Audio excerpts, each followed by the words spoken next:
বাসে কিংবা ট্রেনে কোনো নারী দাঁড়িয়ে থাকলে বেশিরভাগ পুরুষই উঠে সেই নারীকে জায়গা করে দেয়। লম্বা লাইনে দাঁড়িয়ে থাকার সময় একজন পুরুষই বলে ওঠেন, তার পেছনের নারীকে অগ্রাধিকার দেয়া হোক। দোকানের বেশিরভাগ পুরুষ আরেকজন পুরুষকে শান্তি সুরে বলেন, ভাই, এই মহিলাটিকে আগে বিদায় করে দিই, আপনি একটু বসেন।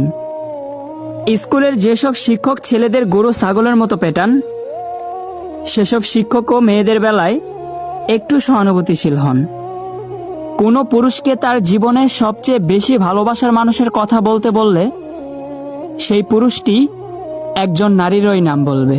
হ্যাঁ, কিন্তু কট্টর নারীবাদ পুরুষের এই ব্যাপারগুলোকে শ্রদ্ধা করে না, বরং অস্বীকার করে। তারা ভাবে পুরুষ মানেই ধর্ষক, পুরুষ মানেই নির্যাতনকারী, পুরুষ মানেই দেহপ্রেমী, আরও কত কি ভাবে। তারা মনে করে পুরুষ রাস্তাঘাটে বেরোয়